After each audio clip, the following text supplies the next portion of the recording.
As tendências da moda sempre ditam regras de como nos vestimos e se portamos com algum tipo de roupa ou acessório.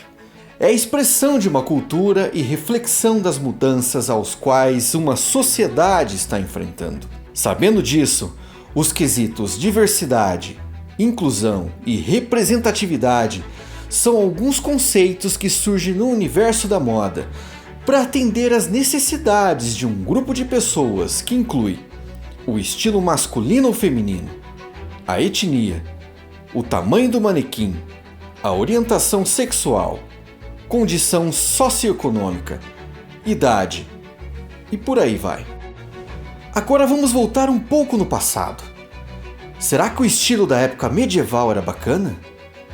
Ou, por exemplo, o que você acha do estilo gótico? Então a moda hippie. Ou por outro lado, os padrões de beleza mais formais da época dos anos 50. Estamos cercados de muitas tendências no decorrer da nossa existência aqui no mundo. Algumas um tanto bizarras em décadas passadas, como as crinolinas, que era um tipo de armação que as mulheres usavam debaixo dos seus longos vestidos. Outras nem tão bizarras, mas sim luxuosas, como as vestimentas dos reis que fizeram parte da nossa história. E falando em rei, eu, Paulo Andrade, ordeno que você se inscreva aqui no canal Rei dos Fatos e curta esse vídeo, porque como diz aquele grande ditado popular, em terra de YouTube, quem tem um like é rei. Vamos dividir esse vídeo em 5 grandes períodos da história e relacioná-los com os estilos mais marcantes dessas épocas, tanto para o seu lado bizarro, como para o seu lado mais assertivo da moda, digamos assim. Começando na pré-história. Bom, a gente não tem de fato fotos de como eram as roupas nesse momento histórico, mas com as pinturas em cavernas podemos ter uma certa noção de como eram as vestimentas nesse período. Lembrando que os nossos ancestrais estavam mais preocupados em como sobreviver e não como desenvolver roupas que se encaixam perfeitamente nos seus corpos, muito menos para ficarem esteticamente bonitos. Na época paleolítica, eram usados o couro retirado dos animais que eram caçados para serem utilizados como uma espécie de saia, algo mais simples e primitivo possível. Já no período neolítico, os humanos utilizavam roupas feitas de linho, algo que era muito superior aos desengolçados e pesados tecidos de couro. Pedaços de ossos de animais também faziam parte dos adornos. Na Idade Antiga, já temos algo mais tangível, destacando o vestido de Tarkhan, que é a roupa mais antiga do mundo já encontrada. Ela provavelmente era longa e bem abaixo dos joelhos, porém o frágil e antigo tecido se desintegrou. Estima-se que essa estilosa peça de manga longa em formato de gola V possui mais de 5.000 anos e pertenceria ao início do reinado egípcio. E pelas comprovações históricas, o povo egípcio era um povo estiloso, você não concorda? Na Idade Média, o vestuário tomou proporções maiores, digamos assim. Quem ditava as regras da moda do período da Idade Média? Se você pensou em reis e rainhas, você está completamente certo. Assim, os que mais usufruíam dessas tendências depois dos reis e das rainhas eram os nobres. Materiais como o ouro, a seda e o veludo eram unicamente designados à nobreza e à realeza. Os plebeus ou camponeses se vestiam com tecido simples, feitas de lã e de linho.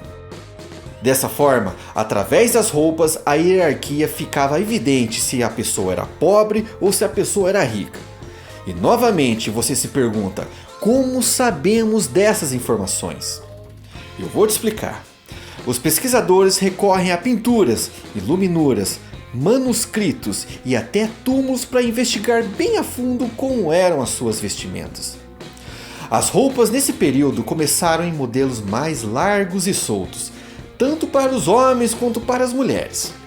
Aos poucos, o povo da Idade Média foi perdendo a sua vergonha e foi mais ousado, como nesse exemplo de 966, em que o rei Edgar da Inglaterra aparece com uma túnica e manta até os joelhos e meias de couro. As mulheres ainda usavam túnicas largas que cobriam até seus sedosos cabelos. E fazendo um salto temporal nessa idade, percebemos que os medievais utilizavam cores mais vibrantes e mais ou menos na época de 1470, as pinturas da época nos mostravam roupas mais justas, cabelos longos e chapéu nos homens. E as mulheres mostrando mais as suas silhuetas e sempre com seus vestidos super longos.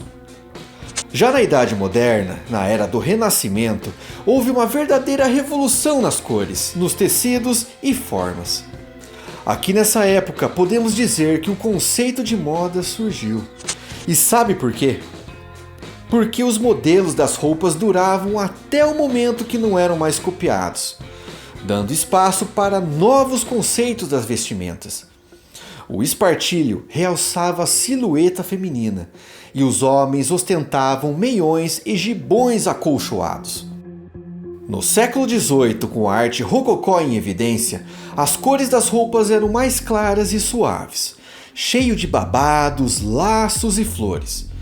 No decorrer do século XIX, os homens se vestiam de maneira mais simplificada, para os conhecidos e elegantes ternos, que consistiam em calças, camisa, colete, paletó e chapéu.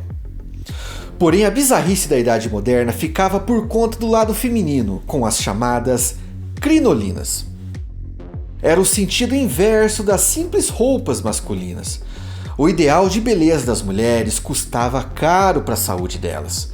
Elas queriam evidenciar o busto levantado, a cintura apertada ao extremo pelos espartilhos, e quanto mais enorme os quadris, melhor. E para isso, entrava em cena essa espécie de armação para as saias dos vestidos. A palavra crinolina deriva-se da junção das palavras do francês crines e linho, crina de cavalo e linho respectivamente.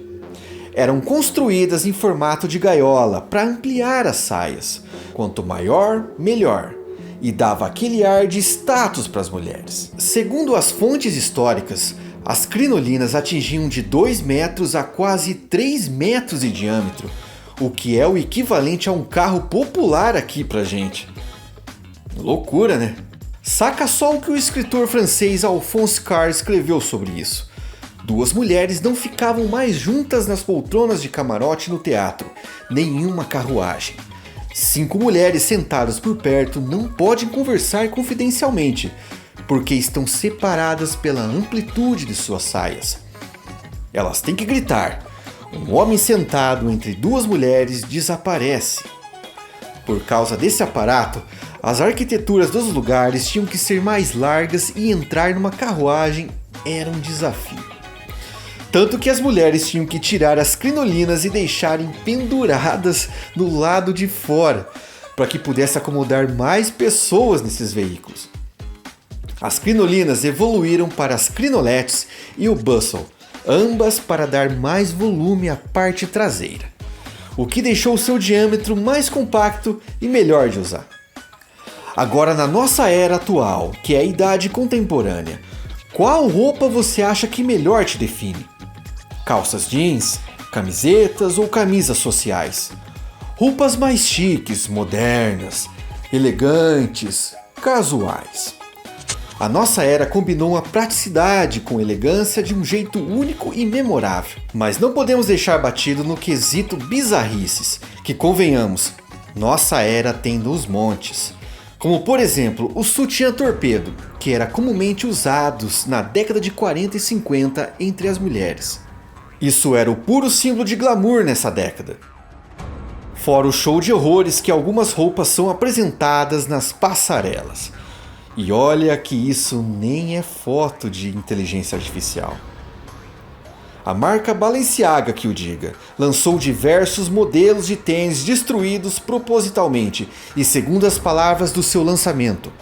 Um design clássico reformulado interpreta o atletismo de meados do século e o desgaste casual temporal em preto, branco ou vermelho, criando uma aparência pré-usada.